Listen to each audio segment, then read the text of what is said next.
Alright guys, finally after such a long time, I can finally catch up on The Flash. In this episode, well, this episode is the one that Kevin Smith directed, and first of all, he did a fantastic job, it's a great job. Super emotional, maybe some tears, but maybe not some tears, but it definitely had the feels. It picks up with Barry being missing, or presumed dead. What I like about this is it quickly resolves the problem. Last episode we see Barry disintegrate, or assume disintegrate. Straight away we see Cisco, or Vibe, picking up that he's alive, stuck in the Speed Force, which was fairly interesting. So this episode felt like, it felt calm. I feel because there's a couple of episodes left, it's going to be the calm before the storm. And we'll pick up on that later. But let's talk about the Speed Force first. It was quite, not ironic, but funny, or a massive contrast for the Speed Force, known for giving its all the speed to all the speedsters. Talk to Barry, telling him to sit, changing the phrase "run Barry run" to "sit Barry sit," almost like a dog, but good contrast. I think it's to make him sit and reflect. Don't just go full speed. It's best to digest what you've seen. Like, we know he still hasn't got over the death of his mother. It still haunts him, and I think this is a step towards him letting go and moving on. We had the usual, well, not the usual, I think it's becoming usual, where some sort of power imitates somebody you know that you feel comfortable with. I think that's more uncomfortable, because you know that person, and then they're talking in a different way. Then you have to go back to see these people. He's going to have to see Joe Iris and his dad. And I don't know, to me it would be weird if I saw my dad or anybody I knew speaking this kind of shit that wasn't them. But it's a cool way of doing it, I suppose. I mean, that's how you break down. But I always thought you'd be more open to, I don't know what I'm talking about. But he has to chase his shadow, or kind of shadow, or his shadow of his Speed Force. And it's moving him towards, like, each step, each milestone had something to say, something that could break down his emotions and make him reflect. And then ending with his mother, which was fantastic. I mean, the first season one, Barry and his mother scene was just, that was a killer, and this was equally killing. But it was happy. Actually, they both are happy, so both cool.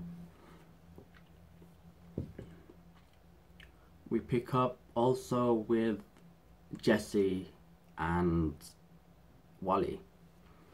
Wally is not in a coma. Jesse is in a coma, similar to the one Barry was in.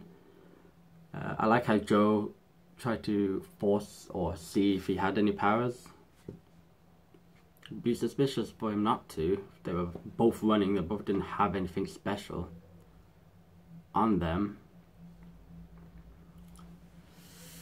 Not that I know about, not that we could know about. You know, Jesse is awakened by a spark from Barry. So is she going to have it? I think she's most likely to get the powers first. My prediction is she'll get the powers first. Wally would get it, he'll be put in a situation, or there will become a situation where it will be best if he can use his power, and he gets emotional and it just, it wakes in him. That's my guess. The villain, the main villain, if is a zombie girder. I think they needed that just to keep that episode going, but he wasn't bad, he wasn't good, it was just to keep the story going. It was interesting. Cisco and Wells, I think, they've become like a couple. It's just like a proper romance between them two, finishing each other's sentences. So them two are great. And then you got triple dad threat. I think one of them, possibly Henry, is going to die. I think the whole speech about him staying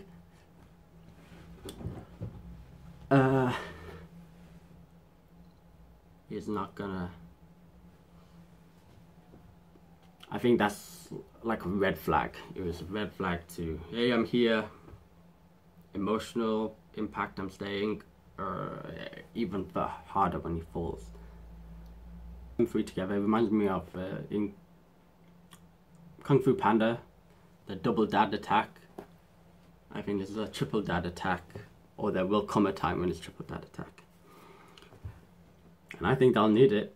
Now that we see Zoom has brought over all of the, well, not all of the, a lot of Earth 2 metahumans.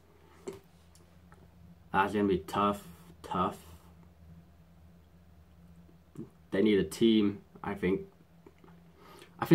hopefully the best scenario is Team Arrow comes, Legends of Tomorrow comes,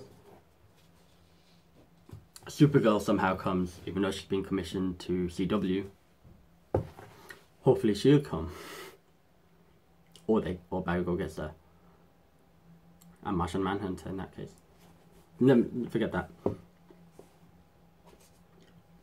But yeah, that was. Caitlin's got a choice. I think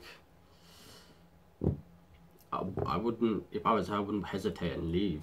I'd leave, but she doesn't know Barry has his speed back. Hearing all those noises, shouting, she's probably thinking, do I want to die? I can double cross him later if I get the opportunity. So that's interesting. What's she gonna do? Will she become Killer Frost? Will she be able to get powers? But yeah, it was a great emotional episode. It really hit home. I think they should have called the episode Mother or Ma. What do you guys think? What's your thoughts on that? Please watch anything else, and please subscribe. Click the subscribe button. Get me to at least 10. I'm on 8 subscribers. Let me know what you guys think as well. Peace out. Well, my theme today, Assassin's Creed, so Requiescat, Captain Pache.